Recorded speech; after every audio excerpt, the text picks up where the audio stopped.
sommes dans la joie ce matin de commencer une nouvelle semaine. Nous sommes aujourd'hui le mardi 8 septembre et nous allons continuer avec l'école de Bethsalel. Nous disons merci au Seigneur qui a permis que nous puissions nous retrouver ce matin. Comme nous l'avons annoncé, nous allons continuer avec le thème que nous avons énoncé le samedi passé, les 6 règles spirituelles que ceux qui sont dans la course doivent appliquer. Avant de commencer le message, j'aimerais que nous puissions prendre un texte dans le livre de 1 Corinthiens chapitre 9 et vous allez voir que l'apôtre Paul a utilisé surtout le vocabulaire ou les mots que les gens connaissaient. Vous allez voir, il va utiliser certains termes qui avaient trait à l'agriculture, il y avait des termes qui avaient trait à l'activité militaire, il y a des termes qu'il va utiliser qui avaient trait aux activités sportives comme le texte que nous allons voir ou les textes dans lesquels nous sommes depuis bientôt 2 semaines. Allons dans le 1 Corinthiens chapitre 9 à partir du verset 24. La Bible nous dit: ne savez-vous pas que ceux qui courent dans les stades courent tous, mais qu'un seul remporte le prix? Courez de manière à le remporter. Tous ceux qui combattent s'imposent toute espèce d'abstinence et ils le font pour obtenir une couronne corruptible. Mais nous le faisons pour une couronne incorruptible. Mais donc, je cours non pas comme à l'aventure, je frappe non pas comme battant l'air, mais je traite durement mon corps et je tiens assujetti de peur d'être moi-même rejeté après avoir prêché aux autres. Il va utiliser un texte, il va utiliser les termes que les gens connaissaient. C'est les termes, donc en fait, il s'était référé un peu à l'athlétisme, donc aux activités qui s'est passées à cette période-là en Grèce. Donc les gens connaissaient. Donc ce sont des textes, donc des termes que tout le monde était capable de comprendre, des termes qui étaient accessibles à chacun de ses auditeurs. J'aimerais que nous puissions prier. Nous nous recommandons à toi, notre Père et notre Dieu, pour cette nouvelle semaine. Nous te prions que tu nous accordes la sagesse, que tu nous accordes le discernement et que tu nous accordes l'entendement. Nous nous tenons avec mon frère et ma sœur devant toi pour que l'esprit de vérité nous conduise en toutes choses, pour que tous les ennemis de ta parole soient vaincus ce matin. Dans ton nom, nous avons prié. Amen. Je disais que nous allons parler des 6 lois spirituelles que les hommes qui sont dans la course doivent appliquer. Je vais énumérer les lois, mais je vais revenir là-dessus après.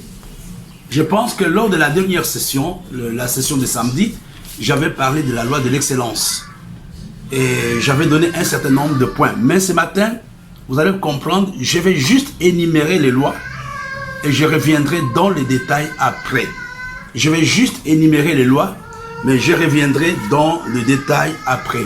La première loi que nous devons connaître, c'est la loi de l'excellence. On en a parlé le samedi passé, on a parlé de la loi de l'excellence. Et la deuxième loi que vous devez connaître, c'est la loi du travail sans relâche. Il y a un bon texte dans le livre de Romains, au chapitre 12, verset 11. La Bible nous dit: ayez du zèle et non de la paresse, soyez fervents d'esprit, servez le Seigneur. La première loi que nous allons apprendre, c'est la loi de l'excellence. Et la deuxième loi, c'est la loi du travail sans relâche. Les gens qui veulent réussir dans la vie, les gens qui veulent aller loin dans la vie, doivent combattre la paresse dans leur vie. La troisième loi, c'est la loi de la diligence. Regardons ce que la Bible nous dit dans le livre des Proverbes, chapitre 10, verset 4. C'est lui qui agit d'une main lâche s'appauvrit, mais la main des diligents enrichit. Donc il y a d'abord l'excellence, le deuxième point, le travail, et le troisième, la diligence. Il n'y a pas de négligence dans les choses de Dieu. La paresse, la négligence, la légèreté, la superficialité, ce sont des choses qui ne cadrent pas avec les hommes et les femmes qui veulent avoir le résultat. Et la quatrième loi c'est la loi de la persévérance dans le livre de Jacques chapitre 1, verset 25. La loi de la persévérance. J'énumère les lois, je reviendrai là-dessus après. La parole de Dieu nous dit, mais celui qui aura plongé le regard dans la loi parfaite, la loi de la liberté, et qui aura persévéré, n'étant pas un auditeur oublié, mais se mettant à l'œuvre, celui-là sera heureux dans son activité ou dans son travail. Pour que nous puissions bénéficier des résultats de notre travail, pour que nous soyons capables de bénéficier des résultats de notre course, nous devons connaître la loi de la persévérance. Dans la course, dans le travail, dans le ministère, le diable fait tout pour nous amener à nous décourager. Mais c'est seule la persévérance peut t'amener, comme la Bible nous dit, à être heureux à cause de ton activité. Et la cinquième loi, c'est la loi de la détermination ou la loi de la ténacité. Il faut être déterminé. C'est comme les gens qui courent. Comme les gens qui courent ont à l'esprit la détermination. Même s'il se blesse, il va tenir le coup jusqu'à la fin. Pourquoi il doit être déterminé? Parce qu'il attend la récompense à la fin de la course. Et la dernière loi, c'est dans le livre de Matthieu chapitre 25. La Bible nous dit, son maître lui dit, c'est bien bon et fidèle serviteur, tu as été fidèle en peu de choses, je te confierai beaucoup, entre dans la joie de ton maître. La dernière loi, un homme qui veut gagner la course, un homme qui veut être béni, un homme qui veut voir le résultat de ce qu'il fait, doit être un homme fidèle. Il y a 6 lois que les gens qui sont engagés dans la course doivent observer. La loi de l'excellence, la loi du travail sans relâche, la loi de la diligence, la loi de la persévérance, la loi de la détermination et de la ténacité, et la dernière loi, la loi de la fidélité. Nous aurons l'occasion de revenir sur chacune de ces lois après. Mais aujourd'hui, je voudrais, pour que nous puissions comprendre les différentes lois, nous exhorter sur quelque chose de très important. Quelles sont les choses que nous devons connaître si nous voulons réellement être dans la course? Nous avons vu tout à l'heure les lois que nous appliquons quand nous sommes déjà dans la course. Quand je suis dans la course, il y a les 6 lois que je dois appliquer. Maintenant, quelles sont les choses que je dois connaître si je vais courir? Quelles sont les choses que je dois connaître si je veux m'engager dans la course? Il y a un bon texte dans le livre de 1 Corinthiens, chapitre 9, verset 24. 1 Corinthiens, chapitre 9, verset 24 jusqu'au verset 27. C'est le texte de tout à l'heure. Ne savez-vous pas que ceux qui courent dans les stades courent tous, mais qu'un seul remporte le prix? Courez de manière à le remporter. Tous ceux qui combattent s'imposent toute espèce d'abstinence. Et ils le font pour obtenir une couronne corruptible. Mais nous le faisons pour une couronne incorruptible. Mais donc, je cours non pas comme à l'aventure. Je frappe non pas comme battant l'air, mais je traite durement mon corps. Je tiens assujetti de peur d'être moi-même rejeté après avoir prêché aux autres. Et si je voudrais, mes bien-aimés, pendant ces quelques temps, vous donner les éléments qui peuvent nous motiver, que nous devons connaître si nous voulons réellement être les athlètes. Si nous voulons réellement entrer dans la course, quels sont les éléments que nous devons connaître? La première chose, il n'y a pas de course si on n'accepte pas de courir. Il y a un texte dans le livre que nous venons de voir dans les 1 Corinthiens. Tu ne peux pas être dans la course. Tu ne peux pas gagner la course si tu ne cours pas. La première chose que j'aimerais que tu comprennes, il faut commencer d'abord par courir. Il y a des gens qui attendent dans leur maison, qui veulent que le terrain soit prêt, qui veulent que toutes les conditions soient réunies, qui ne veulent pas connaître des nuages, qui ne veulent pas connaître la chaleur. Tu ne peux pas gagner la course Si tu ne commences pas à courir, la première règle que j'aimerais que tu comprennes, il faut commencer à courir d'abord. Ça semble être peut-être banal. Et vous savez, je vais vous donner un exemple plus facile. Je suis pasteur. Dans l'église, en général, il n'y a que 20% des gens qui courent. Les 80%, ce sont des spectateurs. Il n'y a que 20% des gens que nous pouvons... Et là, je dis bien, si l'église est bonne, mais une église qui est faible a moins de 20% d'athlètes, a moins de 20% de gens qui sont réellement engagés dans la vie du ministère.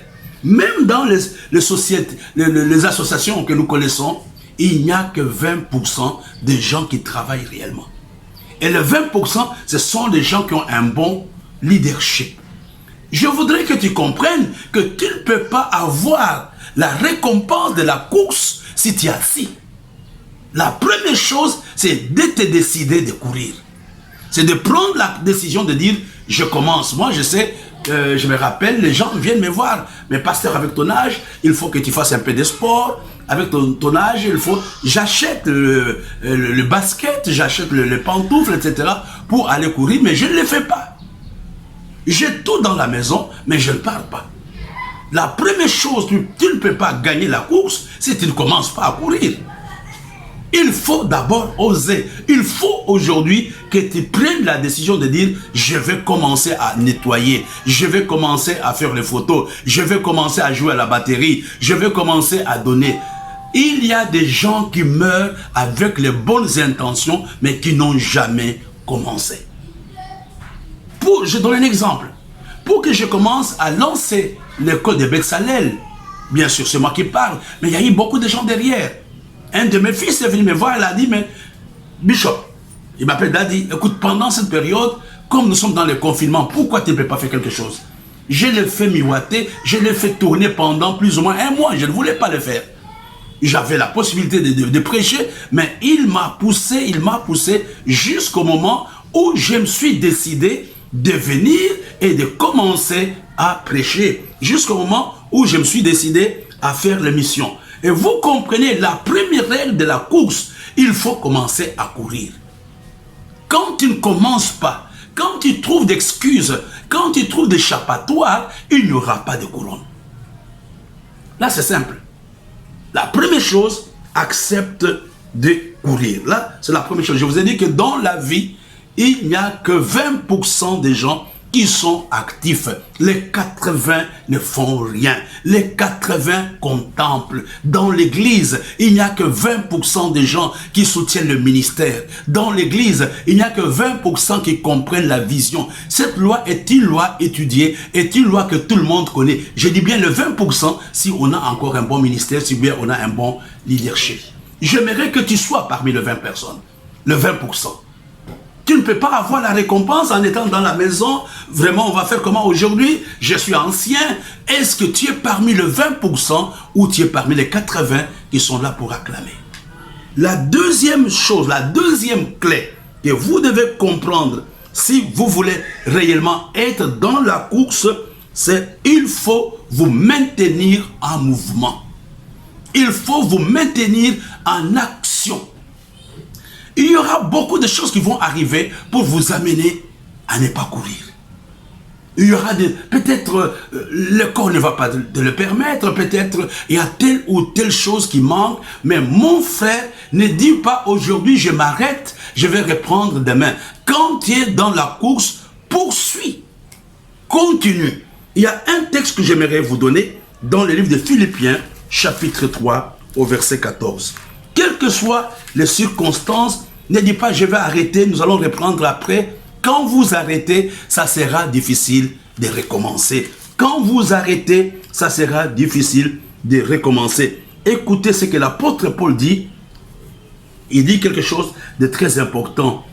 Au verset 3, Philippiens 3, verset 14. Je cours vers le but pour remporter le prix de la vocation céleste de Dieu en Jésus. Peu importe les choses par lesquelles tu passes, peu importe la difficulté, n'arrête pas de courir, sois en mouvement. Pasteur, je sais que tu n'as pas à manger. Mon frère, je sais que ton mariage est en train de tourner difficilement. Ne dis pas, je vais d'abord m'arrêter et je vais reprendre après. Tu risques de t'arrêter définitivement. Il faut être en mouvement. Il faut être en mouvement. Le corps aime. Vous savez, il y a quelque part dans la Bible nous dit que le paresseux dit qu'il y a des lions dehors. Le paresseux dit qu'il fait froid. Je parle à quelqu'un ce matin. Tu as commencé à courir, mais aujourd'hui, tu t'es arrêté. Reprends. Poursuis la course. Poursuis le ministère. Poursuis le travail. C'est vrai, tu n'as pas de résultats. C'est vrai, on te critique. C'est vrai, c'est compliqué. C'est vrai que tu n'as pas ceci, tu n'as pas cela. Je le sais, mais poursuis. Le deuxième principe, un homme qui veut courir doit rester en mouvement. Regardez les boxeurs sur les rings. Même pendant la pause, ils essaient de ne pas attraper le froid. Il est là debout. Il fait les 100 mètres. Regardez les sportifs, donc plutôt le footballeur. Quand ils sont au stade, avant d'entrer sur les ring, qu'est-ce qu'ils font? Ils sont en mouvement. Ils font les 100 mètres, ils rentrent. Pourquoi? Ils veulent être en mouvement. Je parle à quelqu'un. Sois en mouvement, mon frère. Sois en mouvement, ma soeur. Ne dis pas, j'ai déjà beaucoup travaillé, je vais me reposer. Quand tu te reposes, tu risques de ne pas reprendre. Tu risques de ne pas reprendre. La troisième chose, nous sommes toujours dans le même texte de 1 Corinthiens, au chapitre 9. Et le troisième point, il faut se préparer pour la course. Mais bien aimé, nous voyons les Jeux olympiques, hein? Nous connaissons les Jeux olympiques, on les organise tous les 4 ans. Toutes les 4 années, on organise ces Jeux. Mais pendant la période morte là, il n'y a pas de repos. Les gens se préparent pour la course. Même si c'est la période morte. J'ai vu à la télévision pendant le confinement, les footballeurs avaient des petits terrains dans leur chambre, dans leur maison, pour se maintenir en action. Je vais te dire, premièrement, tu veux courir, il faut accepter de courir. Deuxièmement, sois en mouvement, ne t'arrête pas. Et le troisième point, il y en a 3 ou 4, je vais terminer rapidement. Le troisième point qui doit t'aider quand tu veux courir, c'est te préparer. Nous appelons cela l'entraînement spirituel. Et vous savez, beaucoup d'athlètes, beaucoup de serviteurs de Dieu que nous sommes, nous n'avons pas ce temps de préparation. Nous n'avons pas cette préparation spirituelle. Et quand on n'a pas la bonne préparation spirituelle, cela se ressent dans le résultat que nous avons. La préparation spirituelle, c'est la prière. Combien de temps que nous passons dans la prière? Combien de temps nous passons dans la louange? Combien de temps nous passons dans la méditation? J'ai un petit programme que je présente le mercredi, non plutôt le mardi, jeudi et samedi. C'est un programme de 25 minutes à peu près. Mais je prends des heures pour préparer les 25 minutes. Je m'entraîne pour les 25 minutes. Ce n'est pas improvisé. Je me rappelle au début de ma foi, je ne sais pas si ma femme aura l'occasion de suivre cette vidéo. Quand on m'a dit que je devenais prédicateur, je m'entraînais devant elle. C'était ma première auditrice. Je disais, voilà, je prêche demain, je prenais le papier et je marchais dans ma chambre. Elle me dit, mais je ne suis pas ton chrétien, va faire ça à l'église. Mais je m'entraînais devant elle. Il n'y a pas de bons résultats sans entraînement, quelle que soit la grâce que vous avez. Vous êtes musicien, vous êtes pasteur. Combien de temps passez-vous dans la préparation des choses que vous êtes en train de faire? On vous dit, vous allez prêcher demain. Mais c'est à 2 minutes avant la prédication, tu commences à préparer. Non, mais bien aimé, la prédication est comme une soupe. Ça, c'est Yonggi Cho qui l'a dit. Il dit, la prédication est comme une soupe. Le matin, tu mets de l'eau. À midi, tu mets l'oignon. Tu mets la tomate. Tu mets le sel. Et le soir, la soupe est lourde. Même quand les gens la boivent, ils savent que c'était une bonne soupe. Le véritable problème, nous faisons le fast-food aujourd'hui. Tout est fait à la hâte. On n'a pas le temps de préparer la prédication. On n'a pas le temps de préparer l'entretien. On n'a pas le temps. Même les rapports intimes, on ne les prépare pas. Je vais le dire à quelqu'un, même les rendez-vous. Tu peux me prendre rendez-vous avec ta femme le matin, qu'aujourd'hui nous allons nous rencontrer le soir. Il y a ce que j'appelle l'entraînement spirituel. C'est la prière, la parole de Dieu, la louange. Je me prépare pour la course dans laquelle je suis engagé. La quatrième chose que j'aimerais que tu comprennes, la quatrième chose qui est très importante pour les gens qui veulent entrer dans la course, Ne savez-vous pas ceux qui courent dans les stades courent tous, mais qu'un seul remporte le prix. Courez de manière à le remporter. Tous ceux qui combattent s'imposent toute forme d'abstinence. Ils le font. Vous allez lire le 1er Corinthiens chapitre 9, verset 24 à 27. La quatrième chose, pour les hommes qui courent, ils doivent être focalisés sur l'objectif.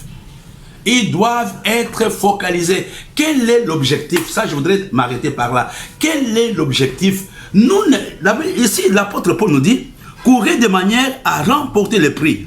Les autres se battent pour la couronne corruptible, mais nous battons pour la couronne incorruptible. Tout ce que nous faisons, je vais terminer par là, tout ce que nous faisons, nous devons avoir à cœur qu'un jour, nous rendrons compte de ce que nous faisons sur cette terre.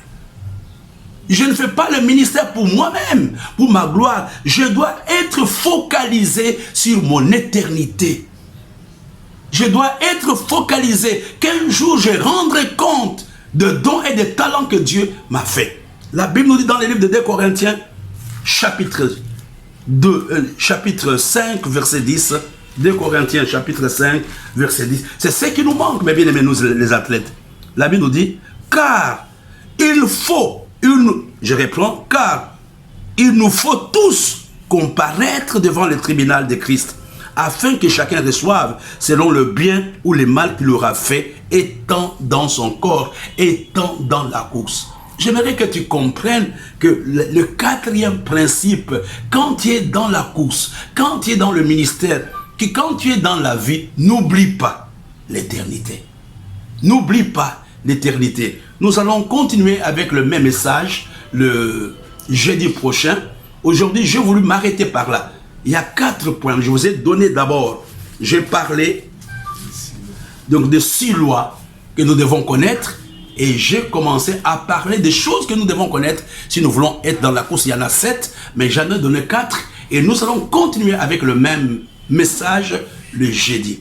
N'oublions pas, nous sommes en train de préparer un livre. Le livre est prêt, mais nous cherchons des hommes et des femmes volontaires qui peuvent nous aider à imprimer ces livres. Je m'arrêterai quand j'aurai déjà des gens qui vont me dire, pasteur, moi je prends en charge, jusqu'à présent il n'y a encore personne. J'aimerais que tu sois le premier à dire, pasteur, je voudrais imprimer ces livres. N'oublie pas, nous sommes dans la course. N'oublie pas, nous sommes dans la course. Il y a des choses extraordinaires que nous allons apprendre. Il y a des choses extraordinaires que vous allez découvrir dans le livre sur la détresse. Donc n'oublions pas, nous avons rencontre demain, mercredi. Nous allons avoir un direct demain à l'église. Comme nous sommes en train de l'annoncer depuis quelque temps, nous avons un événement, c'est la reprise des activités académiques de la Star University et de la FTSA, et sans oublier l'école de la préparation au ministère Tyrannus. Donc, vous avez les adresses qui sont en bas, vous pouvez nous écrire directement. Et avec le temps, je crois d'ici une semaine, nous allons vous donner toutes les conditions. Et ça sera important pour vous que vous puissiez vous inscrire soit à la faculté, soit dans notre université, la Star University, soit être à l'école Tyrannus. Et vous allez apprendre les règles qui peuvent vous aider à être victorieux dans la course. Que Dieu vous bénisse.